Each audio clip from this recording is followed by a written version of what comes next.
नमस्कार, स्वागत है आपका खबरों का पंचनामा में। मैं हूं आपके साथ वक्ता। हम लेकर आए हैं देश और दुनिया की 5 बड़ी खबरें, जिस पर चर्चा के लिए हमारे साथ स्टूडियो में मौजूद हैं कैपिटल टीवी के editor in chief doctor Manish Kumar ji. Doctor साहब, आपका बहुत बहुत स्वागत है। धन्यवाद। सबसे पहले नजर डालते हैं आज की हेडलाइंस पर।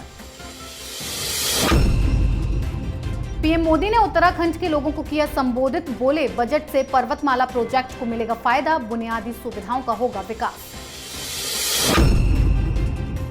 नवाब मलिक की बढ़ी मुश्किलें, एनसीएससी आयोग ने पुलिस को दिया एफआईआर दर्ज करने का निर्देश। वानखेड़े पर अत्याचार के आरोप में होगी कार्रवाई।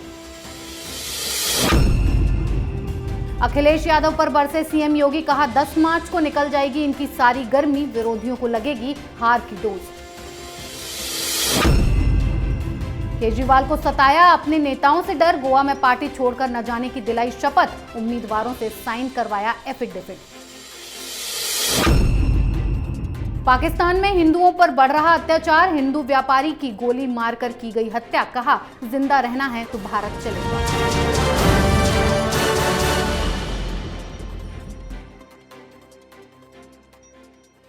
सबसे पहले बात पीएम मोदी की। पीएम मोदी ने वर्चुअल रैली कर उत्तराखंड में मेगा प्रचार अभियान शुरू कर दिया है। इस दौरान पीएम मोदी ने कहा कि देश भर में बजट की सराहना हुई है, तो वहीं बजट में पर्वतमाला प्रोजेक्ट के ऐलान से उत्तराखंड में सालों से अटके रोपवे परियोजनाओं की राह अब खुल गई है। पीएम मोदी ने बताया कि उत्तराखंड सहित देश के हिमालयी राज्यों में पर्वतमाला प्रोजेक्ट से बहुत फायदा होगा। उत्तराखंड के सीमावर्ती गांवों में बुनियादी सुविधाओं का विकास होने के साथ ही सड़कों का जाल बिछाया जाएगा। इस प्रोजेक्ट से रुद्रप्रयाग जिले में केदारनाथ, चमोली जिले में गोविंद घाट, घांगरिया समेत उत्तराखंड में 27 प्रोजेक्ट्स के धरातल पर उतरने की आस भी बढ़ चुकी है। डॉक्टर साहब, क्या इस बजट का बीजेपी को चुनावी फायदा मिलेगा?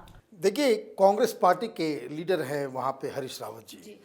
बजट आने के बाद तुरंत उन्होंने ऐलान कर दिया कि भाई चुनाव को देखते हुए ये बजट को बनाया गया है। तो इसका मतलब साफ है कि बजट का इम्पैक्ट चुनाव पे होगा। दूसरी बात ये कि उत्तराखंड के अंदर आप कहीं भी चले जाएं, आपको सड़क बनी हुई मिलेगी, नई, बिल्कुल चौड़ी, या फिर वहाँ पे सड़क निर्माण का कार्य आप होते हुए देख पाएंगे। तो एक दो बातें हैं कि चुनाव पे प्रधानमंत्री मोदी की छाप होती ही होती है और रहेगी ही रहेगी, क्योंकि लोग प्रधानमंत्री मोदी के नाम पे वोट देते हैं। पहली बात। अब उत्तराखंड के चुनाव के बारे में समझ लीजिए। अभी तक ये समझ में आ रहा था कि उत्तराखंड में भारतीय जनता पार्टी की सरकार वापस आ रही है, लेकिन पिछले कुछ दिनों से ये कंपटीशन टफ दिख रहा है। हालांकि अभी भी भारतीय जनता पार्टी आगे है, सरकार बनाने की स्थिति में है। पहले जहां कहीं उस 70 में से 50 प्लस 55 प्लस की बात हो रही थी सर्वेज में, वो घट के 45-50 के आसपास टपकी है, लेकिन वो मुकाबला धीरे धीरे वो टाइट होता चला जा रहा है। ऐसे में जब आप हिंदी फिल्में देखती हैं तो होता है ना भाई, बहुत देर तक हीरो फिल्म में नहीं आता है, तो अचानक से जब हीरो की एंट्री होती है तो लोग जो है तालियां बजाना स्टार्ट कर देते हैं। प्रधानमंत्री मोदी का कैंपेन किसी भी राज्य में, किसी भी चुनाव में, वो बहुत ही ज़्यादा इम्पॉर्टेंट होता है। क्यों? क्योंकि लोग प्रधानमंत्री के ऊपर भरोसा करते हैं। अब उन्होंने अगर ये बात कह दी कि भाई ये पर्वतमाला जो पूरी योजना है, ये योजना उत्तराखंड स्पेसिफिक नहीं है, इसलिए हरीश रावत जी की जो आरोप है वो गलत है। वो अरुणाचल प्रदेश के लिए भी है, वो उत्तराखंड के लिए भी है, वो लेह के लिए भी है, ये सारी जगह के लिए है। वो इसलिए है क्योंकि हिंदुस्तान ऑलरेडी पैसे खर्च कर रहा है चाइनीज बॉर्डर के आसपास इंफ्रास्ट्रक्चर को बेहतर करने में। हरीश रावत जी से या विपक्ष से ये पूछा जाना चाहिए कि भाई वो एनजीओ वाले कौन थे जो 4 धाम के लिए जो सड़कें बनाई जा रही हैं, वो जो चौड़ाकरण जो हो रहा है, प्लस जो रेलवे लाइन जो बिछाई जा रही है कर्णप्रयाग तक, उसका विरोध करने वाले इन्वायरमेंटलिस्ट, उनका रिश्ता कांग्रेस पार्टी से क्या है? तो ये राजनीति का एक अलग खेल है। लेकिन प्रधानमंत्री मोदी ने आज उत्तराखंड चुनाव में अपनी उपस्थिति दर्ज कराई है। इससे भारतीय जनता पार्टी को काफी फायदा जरूर होगा। जी डॉक्टर साहब, अगली खबर नवाब मलिक की बढ़ी मुसीबतों पर। राष्ट्रीय अनुसूचित जाति आयोग ने मुंबई पुलिस को नवाब मलिक के खिलाफ 7 दिन के अंदर केस दर्ज करने का निर्देश दिया है। ये निर्देश एनसीबी अधिकारी समीर वानखेड़े की शिकायत पर जांच के बाद दिया गया है। दरअसल पिछले साल अक्टूबर में नवाब मलिक ने समीर वानखेड़े पर आरोप लगाया था कि उनके पिता ज्ञानदेव वानखेड़े ने समीर के जन्म से पहले ही इस्लाम स्वीकार कर लिया था। इसीलिए समीर वानखेड़े जन्म से मुस्लिम हैं और उन्होंने अनुसूचित जाति के गलत प्रमाण पत्र का उपयोग करके सरकारी नौकरी हासिल की है। खुद पर लगे इस आरोप के बाद वानखेड़े ने एनसीएससी से नवाब मलिक पर खुद को प्रताड़ित किए जाने की शिकायत की थी, जिसकी जांच के बाद आयोग ने एक्शन लिया है। डॉक्टर साहब, नवाब मलिक क्या जेल जाने के लिए तैयार हैं अब? देखिए, ये बहुत ही गंभीर धाराओं के तहत इसकी कार्रवाई होती है, जेल भी हो जाता है इसमें। लेकिन सवाल यहाँ दो हैं। एक, नवाब मलिक ने एक दलित अधिकारी के खिलाफ जिस तरीके का कैंपेन छेड़ा, न सिर्फ उनके पिता बल्कि उनकी पत्नी, उनकी बहन, इन सब के ऊपर इसने लांछन लगाए और पता नहीं किस तरह की शब्दावलियों का इस्तेमाल किया। और ये तब वो कर रहे हैं जब वो एक जिम्मेदार राज्य सरकार के मंत्री हैं। ऐसे में ये जो गलतियां नवाब मलिक की तरफ से हुई है वो अक्षम्य है। अब ये जो अनुसूचित जनजाति जाति आयोग की तरफ से ये जो इस तरह की कार्रवाई की जब मांग की जाती है तो इसके पीछे तर्क बस इतना ही है कि आप जाति के नाम पे या कोई निचली जाति का है उसे आप उसका शोषण, उसको प्रताड़ित नहीं कर सकते। जब ये प्रताड़ना ऐसे व्यक्ति के द्वारा की जाती है जो स्वयं शक्तिशाली हो, महाशक्तिशाली हो, जिसके सामने मुख्यमंत्री भी कुछ नहीं बोलते हो, तब तो ये अपराध और भी गंभीर हो जाता है। अब यक्ष प्रश्न कुछ और है। आयोग ने तो कह दिया भाई एफआईआर दर्ज करो, 7 दिन का वक्त दिया गया। सवाल बड़ा ये है कि क्या महाराष्ट्र की पुलिस, ये मुंबई पुलिस, इनके खिलाफ, नवाब मलिक के खिलाफ एफआईआर दर्ज करेगी या नहीं करेगी? आयोग के आदेश का पालन होगा या फिर उसे ठंडे बस्ते में रख दिया जाएगा? चूंकि ये टाइम बाउंड है 7 दिनों के अंदर, तो अभी मेरे हिसाब से बहुत सारे खेल होंगे। मालूम चलेगा 7 दिन के बाद एफआईआर दर्ज नहीं हुआ तो अधिकारियों के खिलाफ फिर नोटिस आयोग की तरफ से जाएगा और ये मसला राजनीतिक पेच में फंसता चला जाएगा। जी डॉक्टर साहब, अब खबर योगी की दहाड़ पर। सीएम योगी ने सपा रालोद के गठबंधन पर करारा प्रहार किया है और कहा कि अखिलेश यादव एक बार फिर नया लिफाफा लेकर आ रहे हैं। केवल लिफाफा नया है, सामान अभी भी वही पुराना है। सीएम ने कहा 10 मार्च के बाद इनकी पूरी गर्मी शांत करवा देंगे। साथ ही सीएम योगी ने कहा कि जो लोग वैक्सीन के खिलाफ प्रचार कर रहे थे और कहते थे कि ये मोदी वैक्सीन है, उनके मुंह पर जनता ने तमाचा मारा है, क्योंकि जनता ने वैक्सीन की डोज लगवाई और अब चुनाव में विरोधियों को हार की डोज भी लगनी तय है। डॉक्टर साहब, जिस तरह से योगी ने तंज कसते हुए विरोधियों पर प्रहार किया है, आपको क्या लगता है? बीजेपी की प्रचंड जीत की तरफ उन्होंने इशारा किया है। देखिए, ये तंज नहीं है तो ओपन चैलेंज है। सीधे सीधे धमकी दे रहे हैं, क्योंकि कुछ वीडियोस आए हैं। वीडियोस किस तरीके के हैं कि इसमें मालूम चल रहा है कि गुंडागर्दी, हिंदू गर्दी, एक तो राहुल गांधी वो हिंदुत्ववादी और हिंदूवादियों को गालियां दे रहे हैं मुस्लिम वोटों के लिए, और समाजवादी पार्टी का मेरठ का एक उम्मीदवार वो हिंदू गर्दी जैसे शब्द का इस्तेमाल कर रहा है। फिर एक और वीडियो आया था जिसमें एक और दूसरा उम्मीदवार वो हाथ काटने की और पता नहीं क्या क्या धमकी दे रहा था। तो आपने क्या किया? ये आरएलडी और एसपी वालों ने ठीक वही काम किया जो काम नहीं करना था। आपने बॉल योगी आदित्यनाथ के कोर्ट में फेंक दी। अब योगी आदित्यनाथ उस बॉल से चौका और छक्का मार रहे हैं। जहां जा रहे हैं वो कह रहे हैं कि बहुत गर्मी बढ़ गई है। ये धमकी देने वाले एलिमेंट्स को साफ साफ धमकी दे रहे हैं कि 10 तारीख तक ये सारी गर्मी चलेगी, और इन लोगों को कैसे ठंडा किया जाता है वो उन्हें मालूम है। वैसे मैं आपको एक और जानकारी दे दूं कि जो तमाम तरह के हिस्ट्री शीटर हैं खास समुदाय के जो चुनाव के दौरान उपद्रव मचाते हैं, उन सब के घर में बाकायदा नोटिस लगा दिया गया है कि जब तक मतदान है अपनी गतिविधियों को कंट्रोल में रखना, अदरवाइज जेल की सलाखों के पीछे नजर आओगे। ये इस तरह की भी कार्रवाई हो रही है। क्यों? ये नॉर्मल सी बात है, होता यही है यूपी के अंदर कि जो उपद्रवी तत्व होते हैं वो चुनाव से पहले इतना हंगामा कर देते हैं कि बहू बेटियां चुनाव में वोट देने के लिए नहीं जाती, वो अवॉइड करती कि भाई कौन पंगा ले। तो योगी हैं जी। पुलिस को जो है पूरी फ्रीडम है कि भाई इस तरह के उपद्रवी लोगों को कंट्रोल में रखा जाए। और अब वो कह ही रहे हैं कि 10 तारीख के बाद फिर इन लोगों को ठंडा कर दिया जाएगा, तो वो उस तरह की तैयारी भी हो रही होगी योगी जी की तरफ से।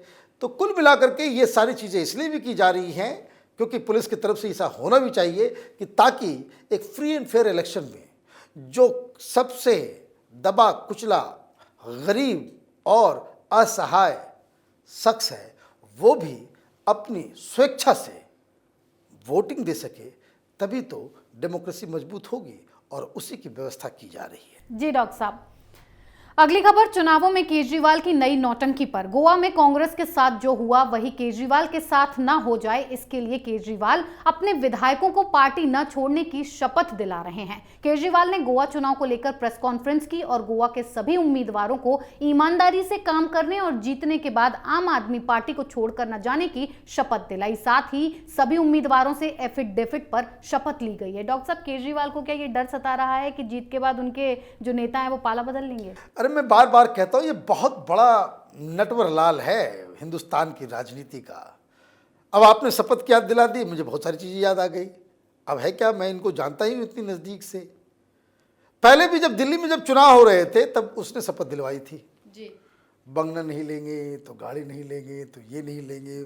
चुनाव जीतने के बाद इसके मंत्री खुल्लम खुल्ला वो कह रही थी टीवी पे आकर के, भाई मंत्री हूँ मैं तो बड़ी गाड़ी लूंगी। हालांकि अब वो नहीं है जी। अब एफिडेविट किस लिए? भाई पार्टी छोड़ के मत जाना। भाई तुम्हारी पार्टी छोड़ के लोग जाएंगे, ये अंदेशा, ये खतरा आपके दिलो दिमाग में है क्यों जी? एक शपथ और ली गई थी पार्टी बनने से पहले, और ये शपथ पत्र देने वाली जो बातचीत जो वो ये अन्ना हजारे से इनके पास वो ज्ञान आया है। तो जो लोग आंदोलन में हिस्सा लेते थे वो अन्ना आंदोलन के दौरान, ये केजरीवाल बताइए कितना बड़ा फ्रॉड आदमी है। वो सबसे शपथ लिखवाता था कि भाई अन्ना के आंदोलन में हम शामिल हो रहे हैं, हम कभी राजनीति में नहीं जाएंगे जी। ये काम भी हुआ है और सबसे पहले खुद ये राजनीति में चला गया। अब आप समझिए क्यों चला गया, कैसे चला गया। भाई जनता ने कह दिया SMS करो, कॉल करो, मिस्ड कॉल करो।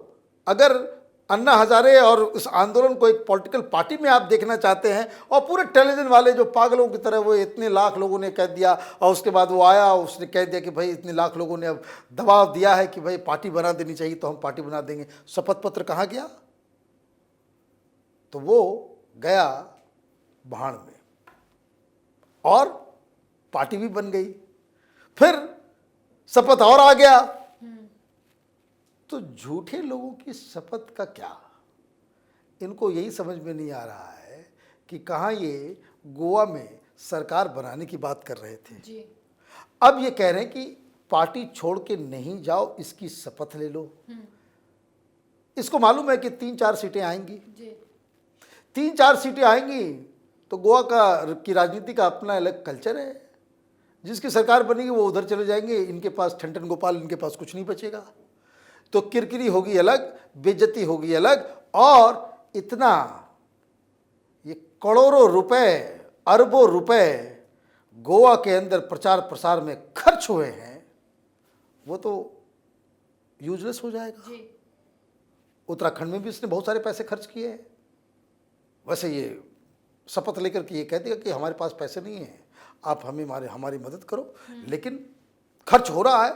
जितना प्रचार, जितना होर्डिंग, जितना केजरीवाल का चेहरा उत्तराखंड और गोवा में है, उतना तो किसी दूसरे लीडर का उस इलाके में, चाहे गोवा का हो चाहे उत्तराखंड हो, आप इतना समझ लीजिए कि चीफ मिनिस्टर धामी का पोस्टर कम है, केजरीवाल का ज़्यादा है, तो वो पैसे लगते हैं उसमें, तो सब बर्बाद हो जाएगा, इसलिए ये शपथ दिलवा रहा है। जी डॉक्टर साहब, आखिरी खबर पाकिस्तान की क्रूरता पर। पाकिस्तान में हिंदुओं पर अत्याचार लगातार बढ़ता जा रहा है। सिंध प्रांत में दहर समुदाय के प्रभावशाली तत्वों ने एक हिंदू व्यवसायी की गोली मारकर हत्या कर दी। घटना से पहले हिंदू व्यापारी सुल्तान ने पुलिस से गुहार लगाई थी कि उन्हें हत्या की धमकियां दी जा रही हैं, लेकिन पाकिस्तानी पुलिस ने कोई सुनवाई नहीं की। हमलावरों ने सुल्तान को धमकी दी थी कि अगर जीना चाहते हो तो भारत चले जाओ, और अब आखिर में गोली मारकर उसकी हत्या कर दी। डॉक्टर साहब, पाकिस्तान में हिंदुओं पर अत्याचार बढ़ता जा रहा है और इमरान खान बस तमाशा देख रहे हैं।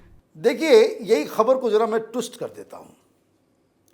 अगर ये धमकी हिंदुस्तान में कोई हिंदू लीडर या हिंदुत्ववादी लीडर या हिंदूवादी लीडर किसी मुस्लिम के बारे में कहा होता कि भाई जिंदा रहना है तो पाकिस्तान चले जाओ, यह भी न्यूयॉर्क टाइम्स में हेडलाइन में होता, वॉशिंगटन पोस्ट में होता, और ये तमाम लेफ्ट लिबरल कबाल तमाशा बना रहे होते, हो रहा होता, इसमें तो कोई डाउट नहीं है जी।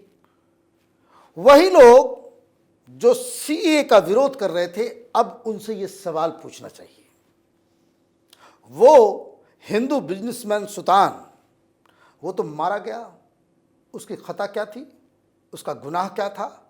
उसका गुनाह बस इतना ही था कि वो भगवान श्री राम की पूजा करता है, वो भोलेनाथ में विश्वास रखता है, वो विष्णु जी की अर्चना करता है, इसलिए उसको वहाँ पे मार दिया गया।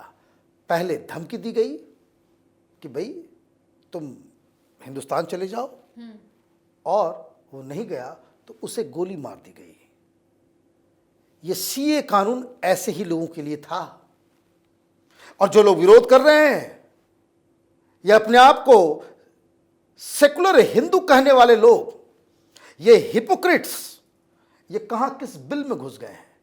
कोई ट्वीट, कोई कंसर्न, इस मौत के ऊपर आंसू बहाने वाला भी कोई है हिंदुस्तान के अंदर? नहीं। क्यों?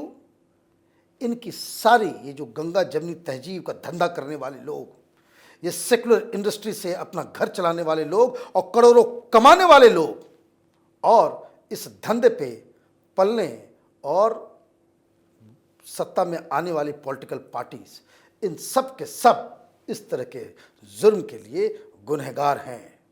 अदरवाइज पाकिस्तान में किसी भी शख्स की हिम्मत न पड़े कि वो इस तरह के काम को अंजाम दे सके।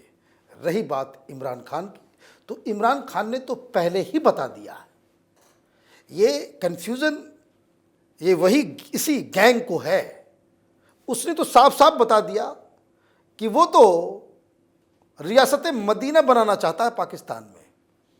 तो रियासत मदीना में बुत परस्ती का तो कोई जगह है नहीं, वहाँ पे तो हिंदुओं के लिए कोई जगह है नहीं, मूर्ति की पूजा करने वाले की कोई जगह है नहीं, उसकी तो सजा ही मौत है।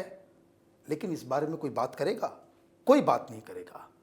ये हिंदुस्तान हिपोक्रिटिकल सेकुलरिस्टों की जमात से भरा पड़ा हुआ है। जी डॉक्टर साहब, इतनी बेहतरीन जानकारी के लिए बहुत बहुत धन्यवाद। धन्यवाद। खबरों का पंचनामा में आज के लिए इतना ही। देश विदेश की बाकी खबरों और उनके सटीक एनालिसिस के लिए देखते रहिए कैपिटल टीवी। हमें लाइक कीजिए, शेयर कीजिए और कैपिटल टीवी को सब्सक्राइब कीजिए। नमस्कार।